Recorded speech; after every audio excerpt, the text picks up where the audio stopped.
Howdy folks, welcome back to Pollinator Creek Farm. Appreciate you joining us on this video. We got a project that we're going to be working on today, and it has to do with bringing more pollinators into our garden.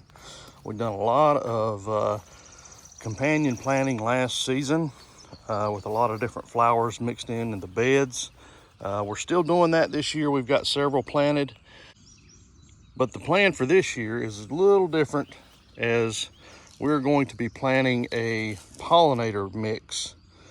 We got this from Botanical Interests, and it is a precious pollinator flower mix. You see all the different types of flowers there. It's got a list here on the back. It's got a lot of sunflowers, borage zinnias, cosmos, milkweed, coneflower, sage, lemon bee balm, astrodil, a lot of different things in here beneficial for our pollinators. And what we're wanting to do is, right here at the end of our beds, we're going to till up a section here and loosen the soil up here, and then we've got some of our compost mix that we're going to lay down, and then we're just going to sprinkle some of this in those sections. And we're going to do it here at the end of each one of our beds. I thought about just planting it all down through here at one time, and that kind of might get a little enticing for the wildlife that might be over there to come in, but I don't know. We'll have to wait and see. I'll put the camera back out and see how that's going to work. And the tool that we're going to use to help us accomplish this is this little mantis here, this little mantis tiller. This is compliments of my mom. It's something that she used to use when she would garden and plant, and she's not able to now, so I've inherited this, and this is what we're going to use to loosen up the soil there at the ends of our beds.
What do you think about that, folks?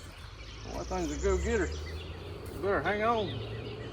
That little two-stroke engine will put working on you.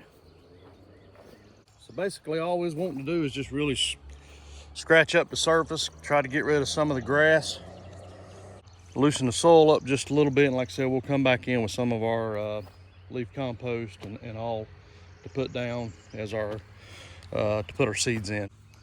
So yes, the plan today, we're going to get this finished up here, and we'll come back here in a moment when we start spreading the seeds and let you see what that looks like. Tell you what, folks, that little thing there done the trick. Wasn't planning on digging very deep, but it did get some of the dirt up. As dry as it is, we're just about to go on 4 weeks without any rain here, measurable rain. They're expecting some late this evening, maybe tomorrow, some of next week, but I tell you what, folks, we need some rain bad. We are dry as can be. All right, we're gonna get this cleaned up, come back in with some of our compost, and we'll get to sowing our pollinator mix. All right, folks, so we got our compost in our wheelbarrow here. We're gonna come back through and top these areas off that we run over with that mantis, and then we're going to sow our pollinator mix. All right, we got our areas here filled back over with some of our compost.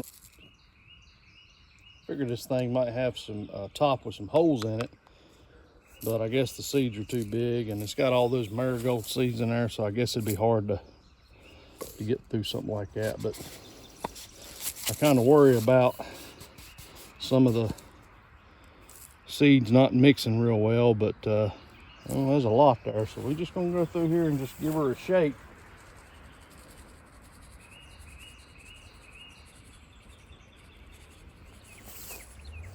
I might be getting a little heavy-handed, I don't know, we'll see. Once we get done sowing everything, we'll come back over with a real thin layer of that fine compost and just kind of go over top of it, and then we'll water it in real good.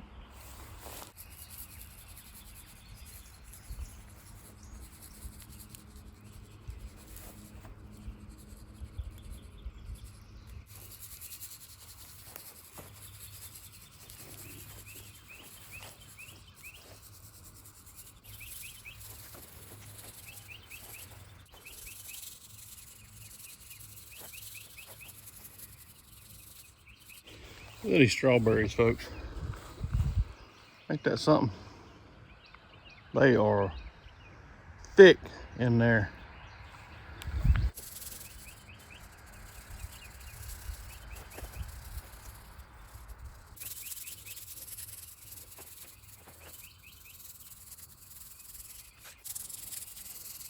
Whoa.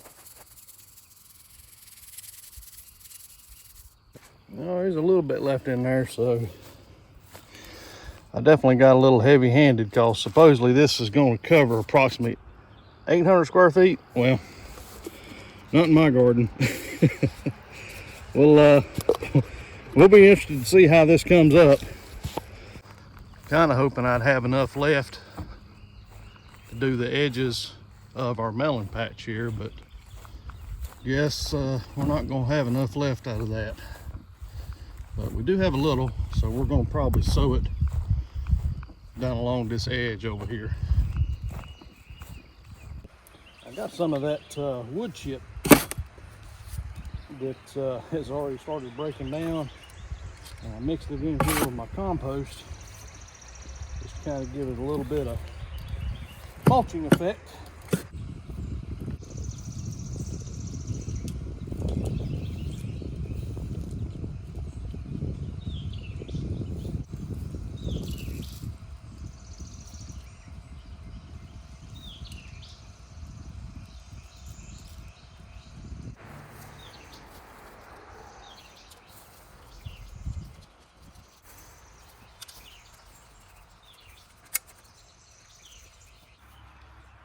All right, folks, well, we got everything covered up real good. We're gonna come in and give it a good little watering. Make sure the seeds get seeded down in the soil real well. We've got these watered in. We wanted to try this approach this year for our pollinators. Not sure how this is gonna work this year. We don't have a whole lot of luck growing flowers from seeds out in the ground like this. Last year we done seed starts inside, and they turned out real well, but I wanted a good variety of different types of flowers this year for our pollinators, and that's why I decided to go with this mix and where I've placed them at. So we'll see how this works out, folks, but I appreciate you joining us here as we are sowing our pollinator mix here at the end of our raised beds. We still have quite a bit left to do this spring, so make sure you hit that notification bell, subscribe, and we'll see you on the next one. Y'all take care.